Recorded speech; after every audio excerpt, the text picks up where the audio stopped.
ओम प्रकाश कहानी सुनाते सुनाते जैसे उसी पुराने दौर में चला गया और वो लव स्टोरी सुनते हुए कार्तिक को लगा कि जैसे ये उसी की कहानी हो। संतोष और सीमा में वो खुद को और नीतू को देख रहा था।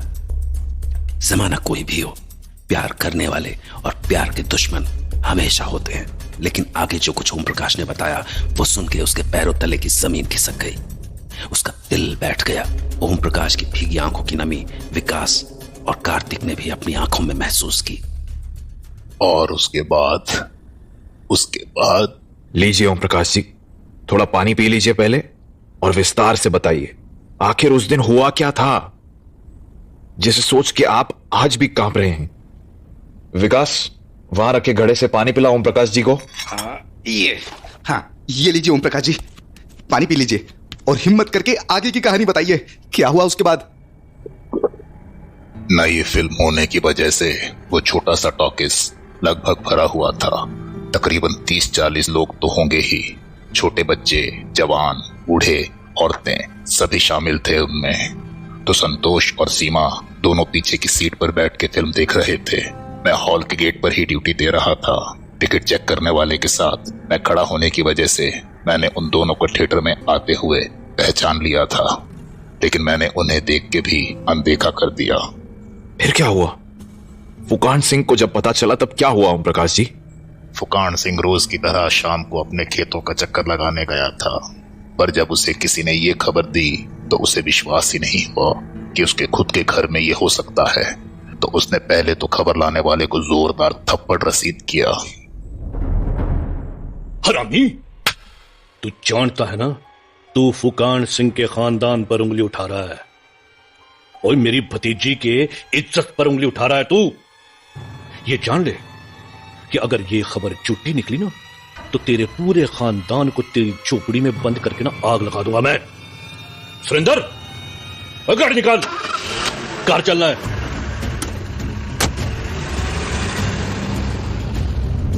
और गाड़ी तेज चला सुरेंद्र। सीमा, ओए सीमा, संतोष, संतोष। हाँ, लगता है वो कमीना सही कह रहा था। शक तो मुझे भी पहले से था दोनों पर। साली जिस इज्जत और खौफ को कमाने के लिए मैंने और स्वर्गवासी परिया ने अपनी पूरी जिंदगी लगा दी, इस सीमा की बच्ची ने एक झटके में खत्म कर दी। और ये कमीना संतोष तो आस्तीन का सांप निकला। वो जिस थाली में खाया उसी में थूक दी। साली क्या इज्जत रह गई हमारी। सारे गांव वाले मुझ पर हंस रहे होंगे। हरामी टॉकीज में पिक्चर देखने गए थे और भतीजी और नौकर का इश्क देख रहे होंगे। कुछ तो करना पड़ेगा, कुछ तो करना ही पड़ेगा। सुरेंद्र, और घर में जितना कासलेट है गाड़ी में डाल और चल राज टॉकीज। और उसके बाद जब फुकान सिंह टॉकीज में पहुंचा तो उसके सर पे खून सवार था और आंखों में मौत। उसने किससे कुछ कहा सुना नहीं, बस मेरी ओर हाथ बढ़ाया और मैं समझ गया क्या मतलब है उनका। तो मैंने मेन गेट की चाबी फुकान सिंह के हाथ में पकड़ा दी। मुझे कुछ अंदाजा तो हो रहा था कि कुछ बड़ी अनहोनी होनी है आज, लेकिन वो अनहोनी इतनी बड़ी होगी इसका कोई अंदाजा नहीं था मुझे तब तक। अगर मुझे इसका जरा सा भी अंदाजा होता तो मैं वो चाबी कभी उस फुकान सिंह को नहीं देता, भले वो मेरी जान ही ले लेता। ऐसा क्या किया था उस फुकान सिंह ने? सबसे पहले वो बालकनी में गया और उसने अपनी आंखों से देखा कि सीमा और संतोष हाथों में हाथ लिए फिल्म देख रहे हैं। इस बात ने फुकान सिंह के अंदर चल रही उस गुस्से की आग में घी का काम किया। वो उन्हें मारने जाने ही वाला था कि जाने की रुक गया और थिएटर के बाहर आके कुछ सोचने लगा। फिर अचानक उठा और थिएटर के दरवाजे लॉक करके चाबी अपने सफेद कुर्ते की जेब में रखी और सुरेंद्र को गाड़ी से खास लिट का डब्बा लाने को कहा। सुरेंद्र समझ रहा था कि आगे क्या होने वाला है, लेकिन फुकान सिंह के गुस्से और कमर पर बंधी पिस्तौल के डर के आगे उसकी हिम्मत नहीं हुई कि वो एक शब्द भी कह सके। फुकान सिंह के हाथ में घासलेट के 2 बड़े डब्बे देख थिएटर के बाहर अफरा तफरी मच गई। हे भगवान, मतलब वहां मौजूद किसी ने उसको रोकने की कोशिश ही नहीं की। मैं उसे रोकने के लिए आगे आया, लेकिन उसका अंजाम ये हुआ। ये देखो, आज भी मेरी इस टांग पे गोली का निशान है। गोली खा के मैं वहीं दर्द से कराहता हुआ गिर गया, लेकिन हॉल के अंदर के लोगों की किस्मत मेरी तरह अच्छी नहीं थी। फुकान सिंह ने पूरे थिएटर को मिट्टी के तेल से नहला दिया और फिर फुकान सिंह ने मेरी आंखों के सामने सारे हॉल में आग लगा दी। संभालिए अपने आप को ओम प्रकाश जी, संभालिए। विश्वास ही नहीं होता कि ये फुकान सिंह इतना जालिम था। उसके बाद जो हुआ वो किस्सा आज भी मुझे रातों को सोने नहीं देता। कुछ ही पलों में सारी की सारी राज टॉकीज आग की लपटों में घिर गई। थोड़ी देर बाद जब अंदर के लोगों को एहसास हुआ तो वो गेट की ओर भागे, पर बेकार। सबके सब चीखते चिल्लाते रहे, पर फुकान सिंह पागलों जैसा हंसता रहा। बूढ़े, बच्चे, औरतें सब एक एक करके आग में घिर गए, और जब फुकान सिंह ने ऊपर के झरोखे से सीमा और संतोष को देखा तो उसने उन्हें गोली मार दी। वो दोनों वहीं मर गए, लेकिन साथ में वहां मौजूद ज्यादातर लोग भी जल के खत्म हो गए। और क्या बाकी गांव वालों ने कुछ नहीं किया? जब तक बाकी के गांव वाले वहां पानी लेके पहुंचे, फुकान सिंह जा चुका था और अंदर मौजूद ज्यादातर लोग जल के मर चुके थे। तो बस पहले आग से जलते तड़पते लोगों की चीखें और फिर उनके अपनों का दर्द। लगा जैसे सारा आसमान रो पड़ा उस रोज। तभी मैं समझूं कि उस दिन वहां सभी लोग जले हुए क्यों थे। लेकिन फिर फुकान सिंह का क्या हुआ? उसी रात अचानक ही उसकी हवेली में आग लग गई। कुछ का कहना था कि वो आग वहां टॉकीज में जलकर मरे लोगों की आत्माओं ने लगाई, और कुछ कहते हैं कि वहां मरे लोगों के रिश्तेदारों ने, और कुछ लोगों का तो ये भी कहना है कि ठाकुर के शरीर पर कोई आग थी ही नहीं, लेकिन फिर भी वो ऐसे तड़प रहा था मानो वो आग में झुलस रहा हो। उसके बाद उसके घर वालों ने फुकान सिंह की लाश को जलाया नहीं, वैसे ही उसकी हवेली के पीछे ही दफना दिया। और तभी से वो थिएटर शापित हो गया? हाँ, उसके बाद जो भी उस थिएटर में गया जिंदा नहीं लौटा, इसलिए लोगों ने उसके आसपास भी भटकना बंद कर दिया। लेकिन तुम दोनों कैसे जिंदा बचे मुझे समझ नहीं आ रहा। बचे नहीं, बचाए गए। शायद सीमा और संतोष की आत्मा ने हमें बचाया।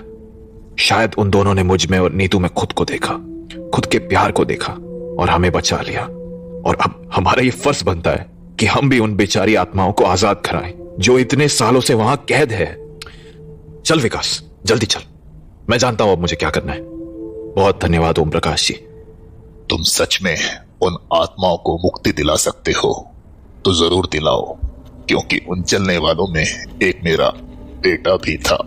जरूर जरूर ओम प्रकाश जी, चलते हैं हम। विकास, तुरंत शहर चल। तो विकास वहां से निकला और उसने सारी बातें नीतू को बताई। जब नीतू को ये सब कुछ पता चला तो अपने कैबिन में बैठी फूट फूट कर रोने लगी।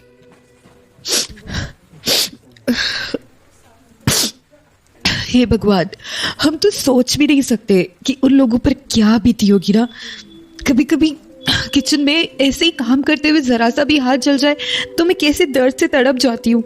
जरा सोचो, जिस इंसान को जिंदा जला दिया जाए उसका दर्द कैसा होता होगा, वो भी सिर्फ इस बात के लिए कि वो एक दूसरे से प्यार करते थे। प्यार कब से बुरी चीज होने लगी कार्तिक? क्या हमें भी अपने प्यार के लिए ऐसे दर्द से गुजरना होगा? बिल्कुल नहीं नीतू, अगर ऐसा कुछ भी हुआ तो मेरा वादा है मैं तुम पर आंच भी नहीं आने दूंगा। लेकिन फिलहाल उन लोगों को एक बड़े दर्द से निकालने में मुझे तुम्हारी मदद चाहिए। किन लोगों को और किस दर्द से निकालने में? वो लोग जो मर तो गए लेकिन उनकी आत्माएं आज भी उस थिएटर में कैद है। हमें कुछ भी करके उन्हें मुक्त कराना होगा। सच बताऊं कार्तिक, चाहती तो मैं भी यही हूँ। वो आत्माएं जाने कब से अपनी मुक्ति के लिए तड़प रही होंगी ना। आज तक जाने कितनी बार उन्होंने ये दर्द सहन किया होगा और आगे भी करेंगे। लेकिन उस घटना के बाद से मेरे परिवार वाले मुझे लेके बहुत डर गए हैं। मैं समझ रहा हूं नीतू कि तुम पर क्या बीती है, पर तुम्हारे बिना ये काम मैं नहीं कर पाऊंगा। जानती हो उस दिन हमें वहां से किसने बचाया? किसने? हमारे प्यार ने नीतू, हमारे प्यार ने। हम दोनों को एक साथ देखकर, हमारे प्यार को देखकर संतोष और सीमा ने हमारी मदद की। उन्हें लगा होगा कि उन्हें तो उनका प्यार नहीं मिला, लेकिन वो मरने के बाद भी चाहते थे कि हम एक दूसरे के हो सके। इसीलिए अगर हम दोनों वहां साथ जाएंगे तो ही जिंदा वापस लौट सकेंगे। लेकिन अगर हम में से कोई भी अकेला वहां गया तो उसका बचना नामुमकिन है। बाकी कई और लोगों की तरह वो जिंदा वहां से वापस नहीं लौट सकेगा। आखिरकार नीतू ने थोड़ी हिम्मत दिखाई और एक बार फिर से उस राज टॉकीज में जाने के लिए तैयार हो गई। दरअसल नीतू ने अपने एक फ्रेंड से यह कहकर पेरेंट्स को मना लिया था कि उसे लड़के वाले देखने आने वाले हैं और नीतू के रहने से उसे हिम्मत बंधी रहेगी। तो जब विकास ने भी साथ चलने को कहा तो कार्तिक ने उसे थिएटर से बाहर ही रुकने को बोला, क्योंकि अगर विकास थिएटर के अंदर छोटे शहर को मना लिया था कि उसे लड़के वाले देखने आने वाले और नीतू के रहने से उसे हिम्मत बंधी रहेगी। तो जब विकास ने भी साथ चलने को कहा तो कार्तिक ने उसे थिएटर से बाहर ही रुकने को बोला, क्योंकि अगर विकास थिएटर के अंदर जाता तो वहां से उसका जिंदा लौट पाना लगभग नामुमकिन सा था। तो वो लोग विकास की कार से निकले, लेकिन गांव से निकलते ही एक बार फिर से मौसम किसी अनहोनी का इशारा करने लगा। पर जाने उनके नसीब में क्या लिखा था कि उन्होंने अपना इरादा नहीं बदला। हे भगवान, आज का मौसम तो उस दिन से भी ज्यादा भयानक है। गाड़ी से ही चलते हैं विकास, देख रहे हो मौसम कितना खराब है। ठीक है, चलो बैठो फिर। राम राम राम राम। सच बताऊं यार, मेरी तो सुबह से बाई आंख फड़क रही है। जाने आज क्या होने वाला है। इस कार्तिक को भी आज ही का दिन चुना था यहाँ आने के लिए। हाँ, क्योंकि आज वही दिन है जिस दिन ये हादसा हुआ था, यानी शनिवार। अगर हम आज वहां नहीं जाते हैं तो हमें अगले हफ्ते का इंतजार करना होगा। वो सब तो ठीक है, लेकिन तुम अपने साथ ये जंजीर और ये ताला क्यों लाए हो? क्योंकि उस दिन मैंने एक बात नोटिस की थी। जितनी भी आत्माएं वहां थी वो दरवाजे की ओर भागकर बाहर जाने की कोशिश कर रही थी। ताला ना लगा होने के बावजूद भी वो दरवाजे पर आके लौट जा रही थी। मैं कुछ समझा नहीं। अगर दरवाजे पर ताला था ही नहीं तो वो दरवाजा क्यों नहीं खोल रहे थे? क्योंकि उस दिन उनके लिए किसी ने ताला नहीं खोला था। वो आत्माएं हैं तो आज के जमाने में, लेकिन सभी उसी दिन में ठहरी हुई हैं। जब तक कोई उनके सामने वो ताला नहीं खोलता तब तक वो मुक्त नहीं हो सकते। राम राम राम राम राम राम राम राम राम राम राम राम राम राम। हे भगवान, मुझे तो सुनकर ही रोंगटे खड़े हो रहे हैं। ये देख, अभी भी वक्त है यार। मैं कहता हूँ हम लौट चलते हैं। हाँ, हम लौट चलते हैं। और वैसे भी उन आत्माओं के सामने ताला खोलना अपनी मौत को दावत देना जैसा है। अगर उनमें से किसी ने तुम्हें फुकान सिंह समझ लिया तो इसका अंजाम जानते हो क्या होगा? जानता हूं, मैं जानता हूं कि इसका अंजाम मेरी मौत भी हो सकती है, लेकिन अब मैं यहां से पीछे नहीं हट सकता, फिर चाहे मुझे कुछ भी हो जाए। ऐसा मत कहो कार्तिक, मैं तुम्हारे साथ हूँ। अब जो भी हो हम उसका साथ में मिलकर सामना करेंगे। विकास, गाड़ी रोको। वो देखो कार्तिक, ये तो वही कुत्ता है ना जो उस दिन हम पर भौंके जा रहा था? हाँ, ये वही है, लेकिन आज ये बिल्कुल शांत है। ये कुत्ता अचानक से गायब कैसे हो गया? तुम लोगों ने देखा ना? देखा?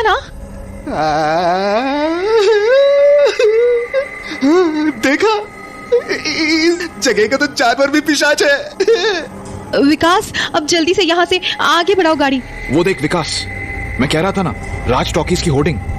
उस दिन हम आए थे तो ये कहाँ थी और आज फिर अचानक प्रकट हो गई। लगता है ये बस आज ही के दिन आती है, यानी शनिवार को, और गायब हो जाती है। भाई कार्तिक, देख, डरा मत बोल रहा हूँ। डराना मत यार। क्या है कि तुम दोनों को तो साथ में अंदर जाना है, मुझे तो अकेले बाहर खड़ा होना है। गॉड, यहाँ तो साला पत्ता भूतिया है। मैं तो कसम से आंख बंद करके गाड़ी चला रहा हूँ। भाई, अब तुम मुझे डरा रहा है। मुझे तो विश्वास ही नहीं हो रहा है कि हम एक बार फिर उसी जगह आ गए हैं जहां मैंने दोबारा ना आने की कसम खाई थी। आपने तो दोबारा आने की कसम खा ली थी। मैंने तो पहली बार में ही आने से मना कर दिया था। तू यहीं रुक विकास, मैं और नीतू अंदर जाते हैं।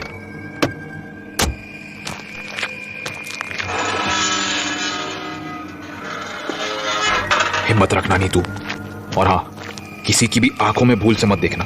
पहली बार तो हमें पता नहीं था इनके बारे में, लेकिन आज अगर हमने इनमें से किसी की भी आंखों में झांका तो हमारा डर हमारी मौत की वजह बन सकती है। मैंने तो आंखें बंद की हुई हैं, मुझ में वही सब दोबारा सहने की अब हिम्मत नहीं बची। अब चुप हो जाओ, मैं टिकट ले रहा हूं। भैया, दो टिकट देना। वही हाथ और वही जला हुआ टिकट। मेरा हाथ पकड़ो और चुपचाप चलती रहो। टिकट चेक करने वाला भी वही है, इसके भी दोनों हाथ जले हुए हैं। लगता है ये सभी लोग उस दिन यहाँ मारे गए थे। जल्दी से टिकट दो और चलो। हाँ भैया, टिकट्स। कार्तिक, मेरे पैर जम रहे हैं, मैं आगे नहीं बढ़ पा रही। उस आदमी के हाथ पर खाल नहीं थी, हड्डियां तक दिख रही थी उसकी। नीतू, हिम्मत रखो और मेरे साथ आगे बढ़ती रहो। हे भगवान, बिल्कुल वही लोग, वही बच्चे बैठे फिल्म देख रहे हैं। मेरी बात गौर से सुनो, उनकी तरफ प्लीज मत देखना नीतू, वो पूरी तरह जले हुए हैं। आगे वाली सीढ़ी चढ़ के राइट वाली सीट पर बैठ के वक्त होने का इंतजार करते हैं। उस दिन जिस वक्त आग लगी होगी, आज भी उसी वक्त ऐसा ही होगा। मैं ना अब ये ताला और जंजीर गेट पर बांध कर आता हूं।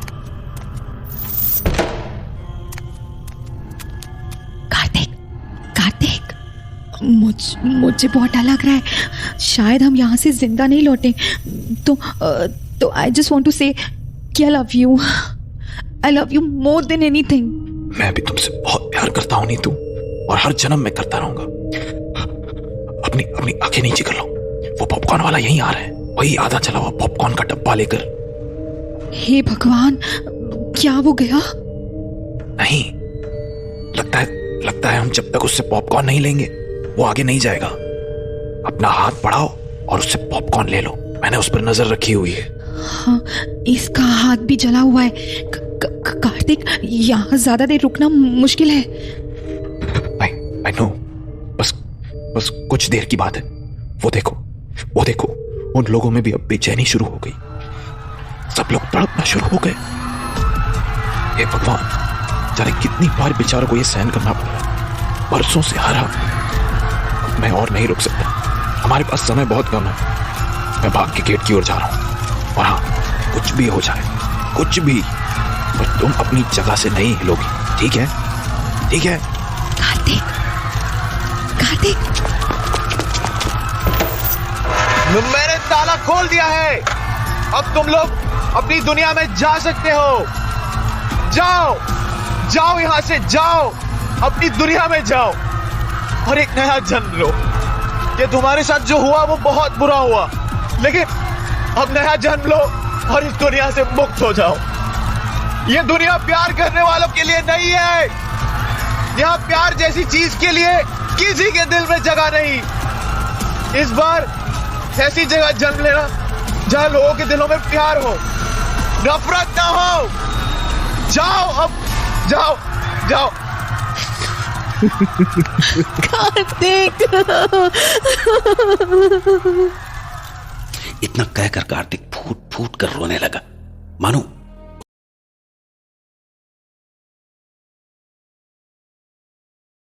उसने नीतू से प्यार न कर पाने का सारा गुस्सा वहीं निकाल दिया। और नीतू भी कार्तिक के पास आकर उससे लिपट गई और वो भी रोने लगी। सारी आत्माएं एक एक करके दरवाजे से बाहर निकल रही थी कि तभी अचानक क्या हुआ कार्तिक? तुम ऐसे चिल्ला क्यों रहे थे? तुम्हें यहाँ आने को किसने कहा था? यार, तुम्हारी चीख सुन के मुझसे रहा नहीं गया।